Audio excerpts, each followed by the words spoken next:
Now, in the first section of our lecture topic, Antepartum Complications, we will talk about post-term pregnancy and ABO Incompatibility. In this, we will talk about what are the causes of post-term pregnancy and ABO incompatibility, what are some risk factors, and how we can manage these complications. First, what is post-term pregnancy? Post means after, and the term is considered about 40 weeks. So the term is 40 weeks of pregnancy, and post-term is if the pregnancy exceeds beyond the term or beyond the 40 weeks, it's known as the post-term pregnancy. So pregnancy extended to or beyond 42 weeks gestation. So usually a time is given after 40 weeks. The obstetricians usually wait for the normal onset of labor. So, but beyond 42 weeks, usually it's not acceptable. So induction of labor is performed after 42 weeks of gestation. So post-term pregnancy extended to or beyond 42 weeks. Normal term period is 40 weeks of gestation. So anything beyond 42 weeks, now we label it as a post-term pregnancy. So post-term pregnancy, one can be not accurate dating is not performed. Maybe there is problem in the dating of pregnancy. But with this advanced technologies available for dating the pregnancy, usually it's not a very common factor now for post-term pregnancy. With the post-term pregnancy, there is increased risk to both the fetus and the mother. So post-term pregnancy usually it should not allow to extend beyond 42 weeks because it can be serious for mother and the fetus. If you see some risks that can occur with the post-term pregnancy, stillbirth can occur. Stillbirth is the in utero fetal death. So stillbirth can occur with the post-term pregnancy. And the other risk is perinatal death. Perinatal is if the baby is born alive, the chances of perinatal death are more as compared to normal pregnancies. So perinatal death is another risk of post-term pregnancy. Then prolonged labor. Prolonged labor is also the risk of post-term pregnancy. And usually C-sections are performed with the post-term pregnancy. So all these are the risk factors that can occur with the post-term pregnancy, which is the pregnancy beyond 42 weeks gestation. If you see in this diagram, this is the oversized fetus, a really big and large oversized fetus. Next is the management of post-term pregnancy. Fetal surveillance is very important, means the well-being of the fetus is important. So well-being can be by all these methods, immediate induction of labor or delivery post-date in case of, usually with the post-term pregnancy, there is reduction in the amount of amniotic fluid on the scan. If amniotic fluid is decreased, it's a complication. With the reduced amniotic fluid, emergency C-sections are usually performed. So reduced amount of amniotic fluid is an important indication that now this is the time that delivery should be induced. And then Another is reduced fetal growth. If the fetal growth is affected, then there should be an immediate induction of labor. Reduced fetal movements.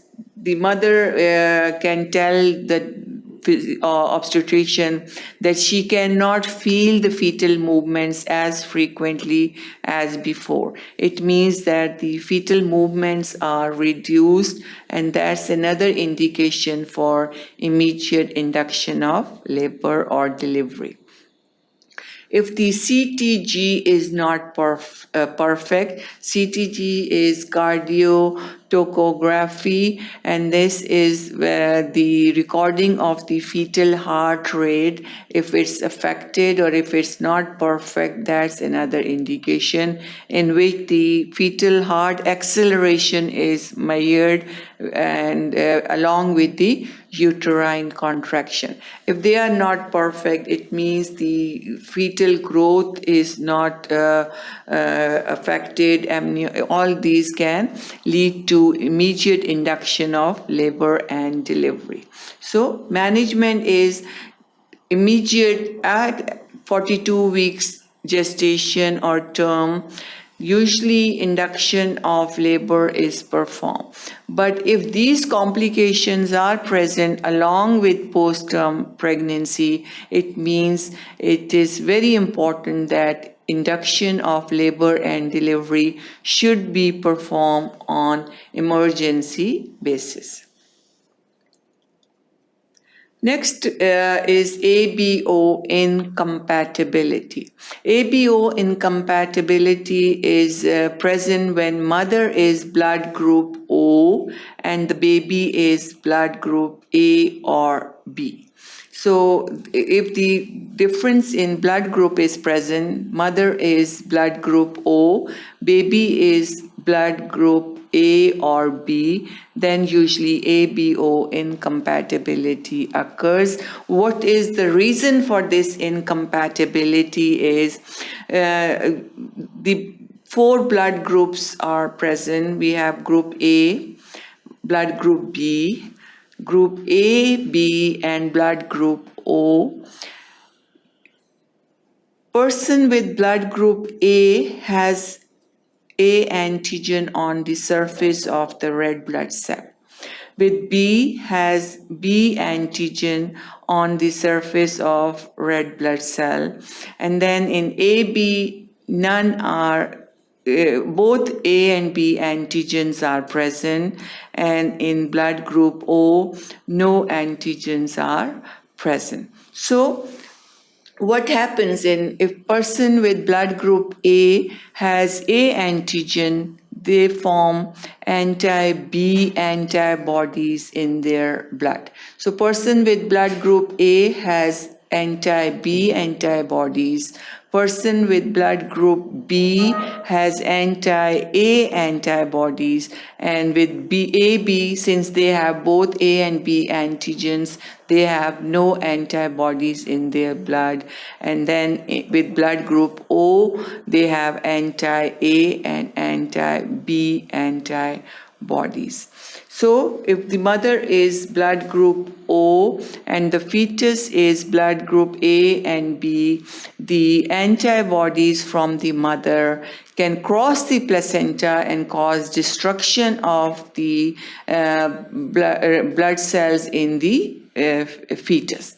And this can cause ABO incompatibility, cause hemolysis in the baby, and cause anemia and other complications in the fetus. ABO incompatibility is